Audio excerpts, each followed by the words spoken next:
I'm going to talk to you about the theme for this session is enforcement of environmental law, and I've been asked to focus on tendencies in access to justice. I'll try and take a little bit less than half the time that's allocated for us, and then you can hear Judge Matthias Keller, the Rolling Stones in this analogy, do his piece, where he will talk about what happens on the ground, and I'll try to give you a little bit of a higher level articulation of principles, and then look at the cases, the recent cases. There are 4 last year which relate to access to justice. We could literally spend all day talking about this, so we've had to be quite selective. So access to justice sounds fabulous, doesn't it? Who can be against access to justice? What I want to try and do is take away a little bit of the romance of that notion, as captivating as it is, and trying to understand what it actually means in concrete terms in the real world. And to do that, we'll have to look at the Aarhus Convention. We've heard quite a lot about that this morning, and the Aarhus implementing regulation as well. And then, having teased out a little bit of how those pieces of legislation operate, then we'll look at the cases, and hopefully those things all together will give you a picture of where the access to justice, litigation and legislation stands for now, and some of the things that were said this morning allow me to skip through some of these slides, as some of them here are just for bedtime reading if you're an insomniac.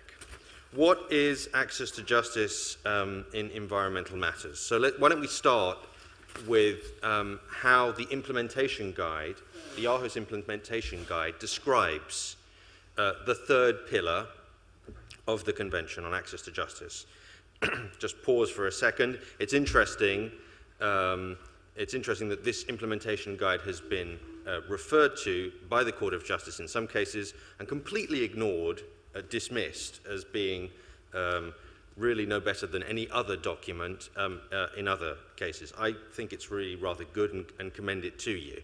So what they say is the third pillar of the Aarhus Convention helps to enforce the information pillar, so that's all this access to documents litigation that we've all been involved in for many years, and the public participation pillar, so the second part, which in the EU basically means a lot of cases related to access to justice for environmental impact assessment and for industrial emissions, what used to be IPPC, and then a third part, which is a mechanism for the public to enforce environmental law directly. So that's how the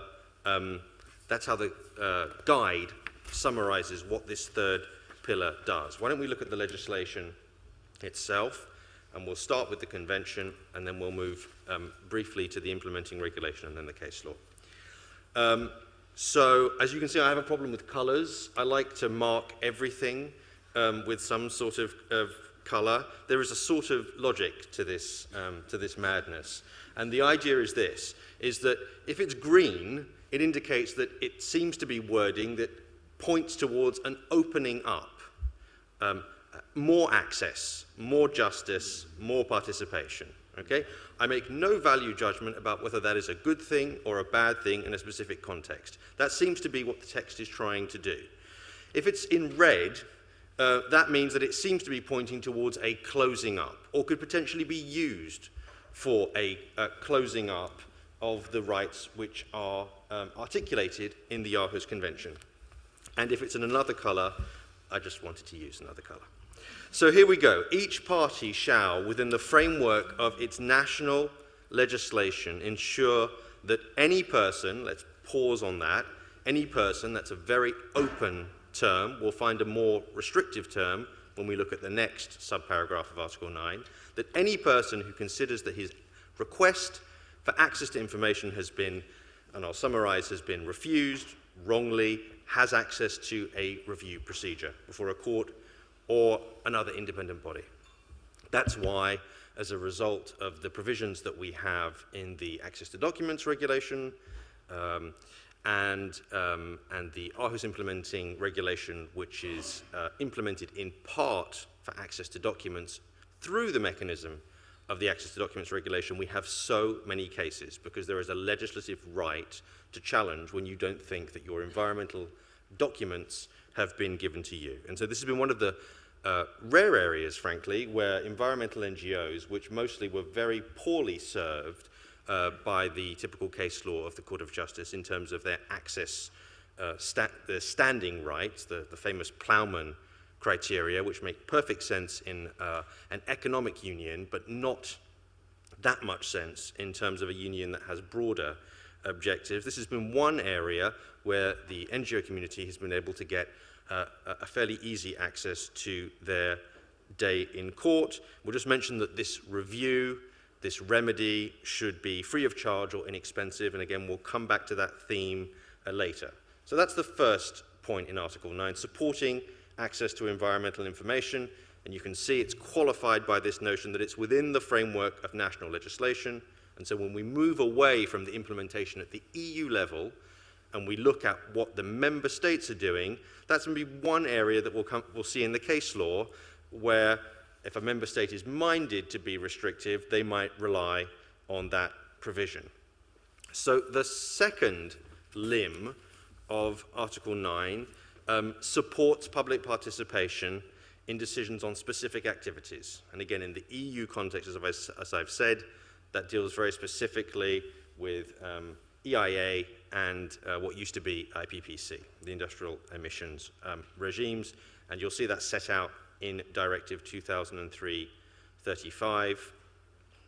And the rule is this: each party shall, within the framework of national legislation, so that's our red wording, again, potentially limiting, ensure that members of the public concerned, then let's skip a little bit, have access to a review procedure. Okay? Now, what does the public concerned mean? It's not the term that we had earlier for access to documents, it's a different term. And it's defined in Article 2.5. The public affected or likely to be affected by or having an interest in the environmental decision making. So a different, potentially more restrictive term. And there are two criteria which allow the public concerned to get this review procedure or this remedy for a decision or an act or an omission. That's one of the things I wanted to put in a different colour.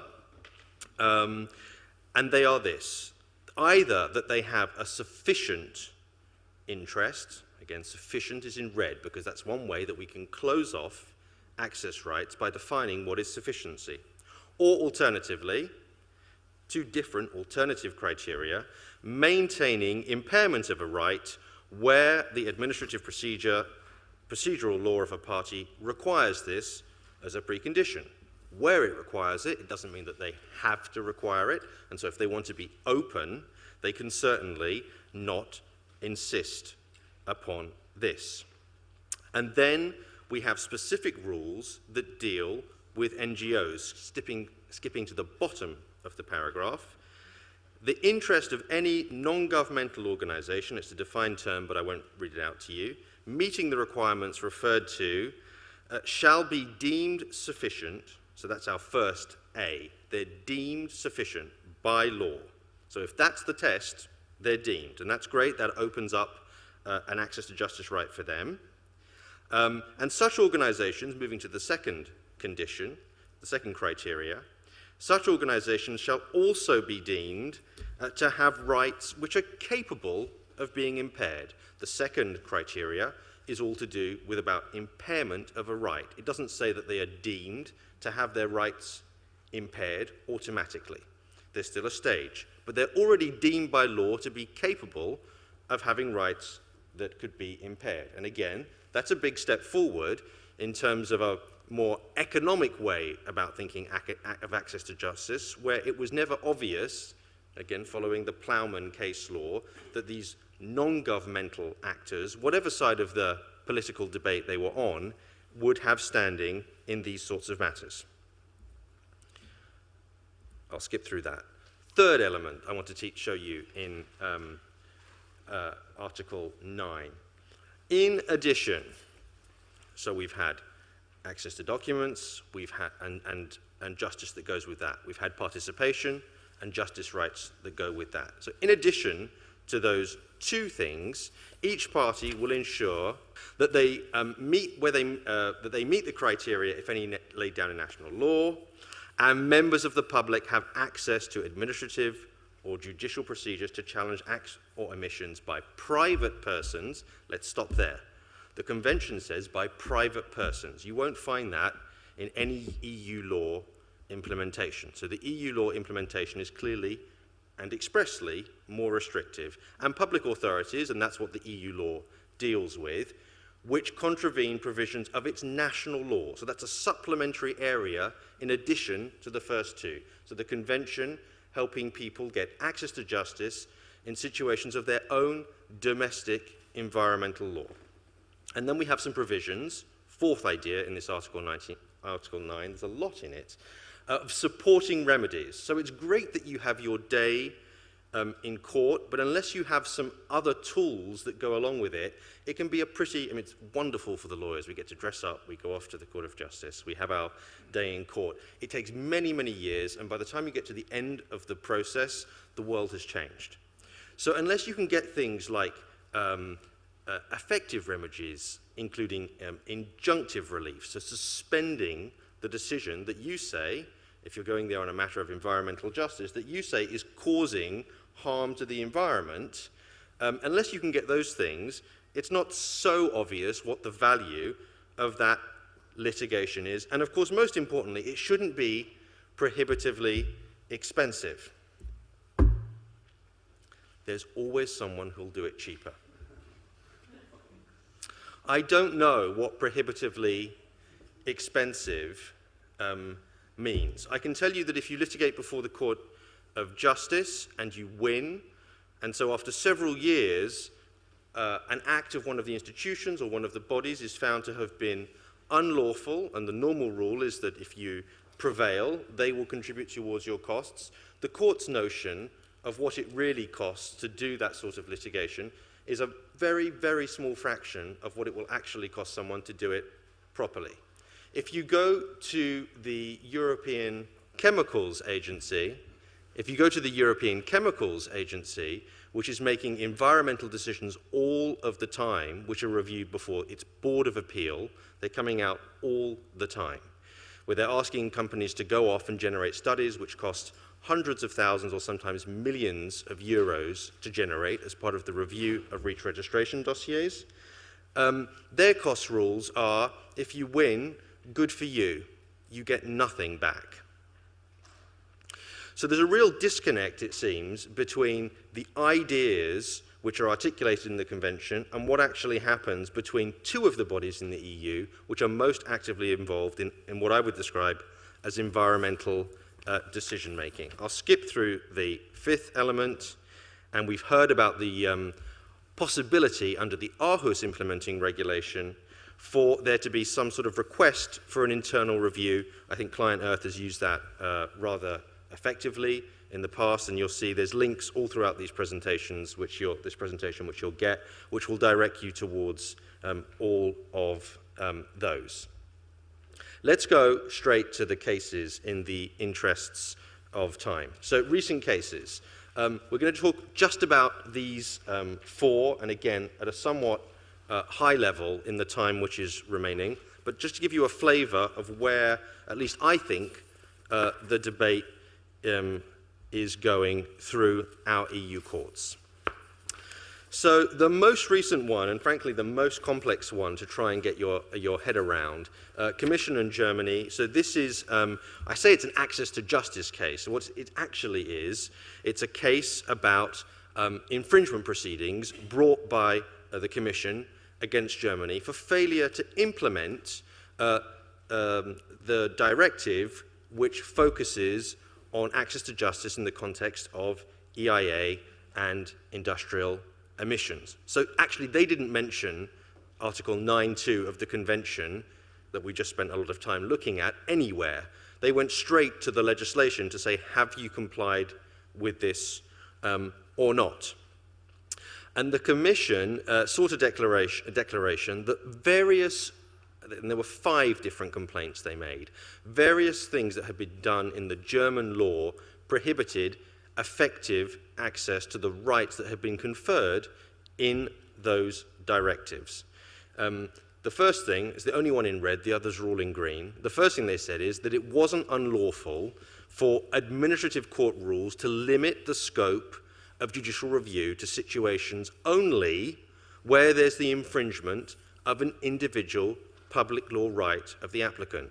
Go back to that language that we'd marked in red at the beginning. It's possible for member states to adopt criteria which restrict substantive access to access to justice rights.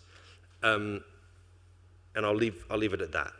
On the things that the court said were clearly unlawful, there's a number of them, and they're quite striking. So under the German rules, what you had was, wherever there had been no procedural irregularity relating to the environmental impact assessment, that means only situations, and that's how the German government described it, only situations where there had been actually no environmental impact assessment at all, only in those situations could you get judicial review, could you get access to justice. In situations where there was some sort of defect, the environmental impact assessment had happened, but it was defective, the law prohibited you from having a remedy. That's really quite striking because, of course, in most cases, what happens is a decision is taken and it's suboptimal, it's not right, but bold situations where nothing is done at all are really the exception, I think, rather than the rule. The Court of Justice said that's not allowed. And one of the arguments that the German government came up with, they said, no, but if you look at another law, it makes clear that actually you can have a remedy.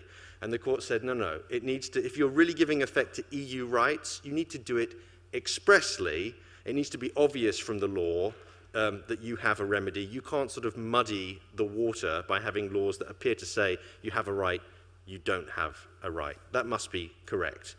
The next thing they said was unlawful was that the German procedural rules said you had to show a causal link between the thing that you were complaining about, the defect in law, and the outcome of the decision, which you say was therefore invalid. Cause and effect. There is a defect, and the defect caused the final decision to be unlawful. And the court said that makes it basically excessively difficult to ever have a chance to have your day in court. It makes the EU law totally ineffective, and that must be right, in my view. It was also wrong, but terribly sort of tidy. It was also wrong to say, well, I'm sorry, if you didn't make that argument during the process that we were going through that led to the environmental impact assessment, if you didn't raise that argument that you'd now like to raise in court, then you can't make it now. You can only make arguments that you'd raised previously when you didn't know that you were going to come to court. An extraordinary argument, and the German government said, but it makes things certain.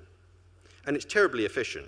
And that's true. If you don't allow people to make all of the arguments that are available to them, it's very efficient. You can have very quick decision making and very short cases.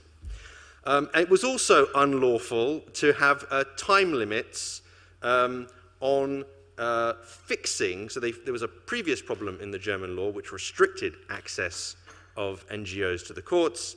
But when the German authorities correctly remedied that, they limited it in time. It didn't cover all of the possible decisions that should have benefited. And if you want to try and understand that in the court's judgment, good luck. That was the most difficult one. Let me go through three others very, very briefly. So East Sussex County Council, so a local authority in the United Kingdom, still part of the EU, and the Information Commissioner. So the Information Commissioner, who's generated a number of cases in this access to documents area, issued a decision, where he said that charges which had been applied by property companies who had gone to the local authority and said, give me from your database environmental information so we can work out which bits of land we want to buy or which properties are most attractive. And the local authority had charged some sort of fraction of their overhead for maintaining the database that contained all of this information. And the Information Commissioner said, we don't actually think that's consistent with your obligations in terms of having a reasonable amount, a reasonable price that you charge when you give access to environmental information. And amazingly, the court upheld that. What they said that it wasn't unlawful under the access to justice provisions in Directive 2003-4 for national legislation, and this is the point that I want to draw out for you. I just mentioned in passing they agreed with the Information Commissioner. But what the court raised, it said, look at what legal remedies are available in the UK courts. It's only a challenge on the basis of irrationality or illegality or unfairness and a very limited review of the facts. And that seems like quite a narrow right in terms of an ability to review. Do you think that's really consistent with our EU law obligations on access and to justice? And the court said that wasn't unlawful. The fact that the UK has a restrictive judicial review system is not unlawful. As long as there is some principle of effectiveness, it's not impossible to try and exercise your rights. And you don't treat these rights in a way which is less favorable, the principle of equivalence, because they're EU rights. Gruber.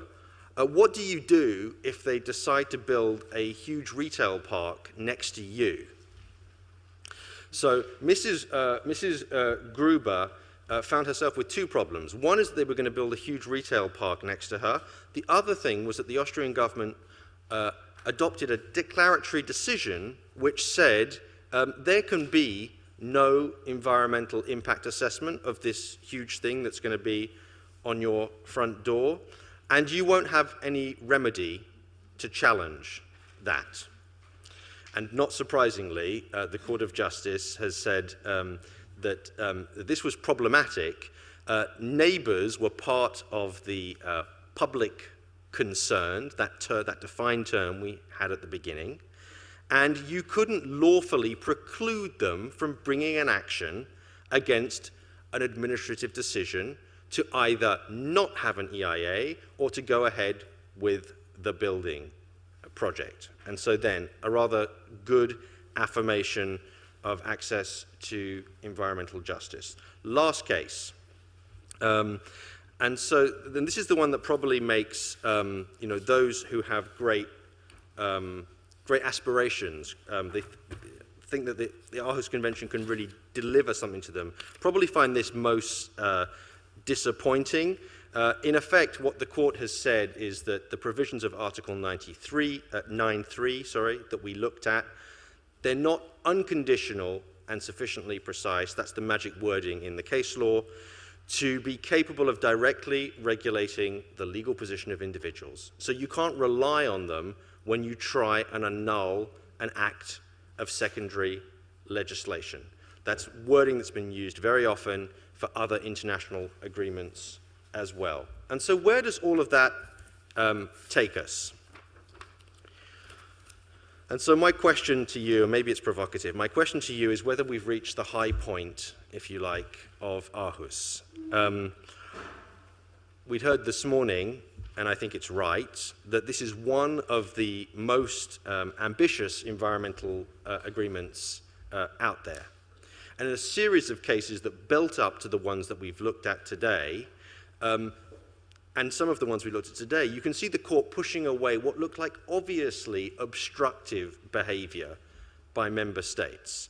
But now we start to get to the more difficult issues, actually, where the convention itself, all that language in red, does allow some sort of restrictive behavior, not compel, but does allow some sort of restrictive behavior. And the courts in our EU regime seem unwilling to go directly to the Aarhus Convention and use it as a sort of magic wand or trump card because most of the language is not sufficiently precise. And so I think we're going to enter a difficult period now where we're going to see really what the limits of the Aarhus Convention is. The honeymoon period may be over. Let's see what's happening on the ground.